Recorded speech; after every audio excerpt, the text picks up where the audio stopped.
We're busy doing the first 50-hour maintenance on our Bobcat 2035. And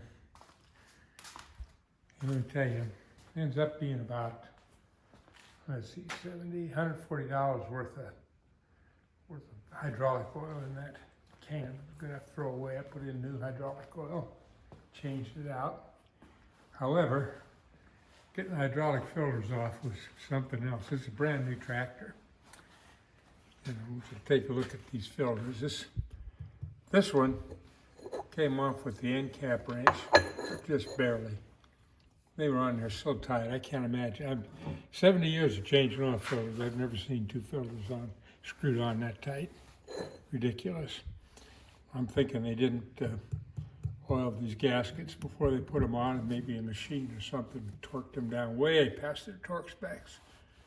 But those babies were bears. It was almost like being welded to the block, to the differential block. Anyway, this one, that little sucker cost me 3 wrenches.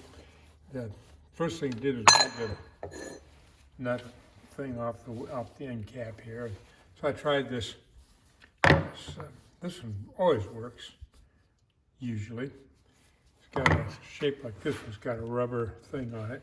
Opens just about anything that's circular. You use it for PVC pipe and oil filters and lids on, stuck lids on mason bar, late mason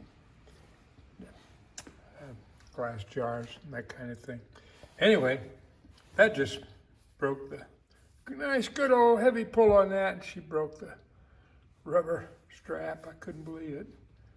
You'd think that thing would be indestructible. At least one human wouldn't be able to pull it, break it, but it did. Then I had another one of those 3-claw devices like that fits around it. You can see kind of what the results of that were. And I had my breaker bar on there, and I was going like heck, and I had a grimace on my face. And kablooey, that thing blew up on me.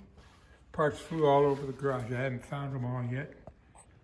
I'm gonna have to sweep her up when I get all done here. Pitch them, throw them in the trash. One piece hit me in the cheek, took a little skin off the side of my cheek.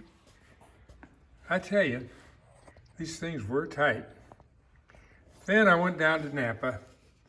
I got the strap wrench, and man, oh man, back to work with the breaker bars.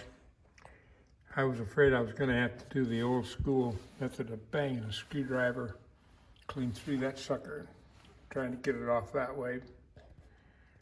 But boy, I wasn't looking forward to that, because that is really messy. Finally, there was enough left here that I could get a bear and get a hold of with this baby, and she very slowly twisted off. So I don't know. That doesn't speak well for Bobcat people, I don't think, but that's just my idea. This thing was built in South Korea, actually. I don't know, Melrose builds these Bobcats up in Fargo, North Dakota, but this one, I don't know where they built it. It looks like it's a Mahindra or one of those kinds. I don't know. Anyway, runs good, works good so far. But boy, that was a pain. That was a real pain in the you-know-what. Baby. Am I glad to get that over. Now, I put in the new filters. I gave them plenty of lubrication on the gaskets like you're supposed to do. Brought them up to where they just contacted the surface, and then the surface of the machine surface on the mounting holes. Then I screwed them in there about 1/2 to 3/4 of a turn. They should just spin off very easily next time.